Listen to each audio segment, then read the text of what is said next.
30년 전 부산 낙동강변에서 벌어진 살인 사건의 피의자로 몰려 억울하게 녹살이를 한 두 남성이 다시 재판을 받을 수 있게 됐습니다. 재심을 청구한 피해자들은 사건 당시 경찰 고문에 못 이겨 자신들이 저지른 일이라고 허위 자백한 것으로 조사됐는데 문재인 대통령이 변호사 시절 가장 한이 남는 사건으로 꼽기도 했습니다. 차상은 기자가 보도합니다. 지난 1990년 1월 부산 낙동강변에서 벌어진 살인 사건의 범인으로 지목돼 20년 넘게 복역했던 최인철, 장동익 씨. 하지만 검찰 과거사위원회가 사건을 다시 살펴보는 과정에서 경찰이 두 사람을 고문해 허위 자백을 받는 등 제대로 수사하지 않은 정황이 드러났고 마침내 법원도 이들의 재심 청구를 받아들였습니다. 재판부는 두 사람이 경찰에 불법 체포돼 감금당했고 물고문과 가혹 행위를 당한 사실이 인정된다며 강요에 따라 자백했다는 두 사람의 주장을 인정했습니다.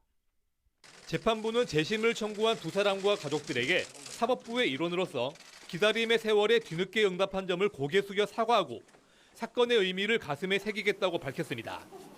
과거 수사 과정에서 관련 수사관들과 검사에 의하여 고문 및 허위 공문서 작성 등 직무상 범죄가 다수 저질러졌음이 증명되어 형사소송법에 따라 재심 재판을 개시하기로 결정한 사안입니다. 법원의 재심 개시 결정에 두 사람은 이제야 누명을 벗을 수 있게 됐다며 눈시울을 붉혔습니다. 하지만 자신들을 고문한 경찰관에 대한 마음은 서로 달랐습니다. 가정에 가면은 한 가정에 부모, 아버지였을 거고 또 한 아들이었을 거고 그 가정 생활 원만하게 잘 하시길 빌면서 앞으로는 우리와 같은 사람이 안 났으면 하는 간절한 바람입니다. 저희들 고문한 경찰들 저는 절대 용서는 없습니다. 용서는 비른 자만이 받을 수 있는 간용이고 배려입니다. 절대 용서는 없습니다. 30년 전 사건을 다시 파헤치는 과정은 쉽지 않았습니다.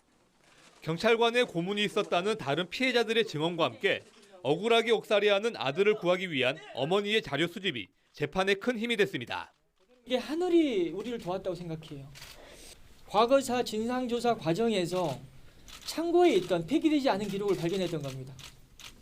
그 기록 때문에 오늘 고문이나 가혹행위뿐만 아니라 여러 수사의 문제점을 살인범으로 몰려 21년을 감옥에서 보내야만 했던 두 사람은 뒤늦게나마 명예를 회복할 수 있게 됐습니다.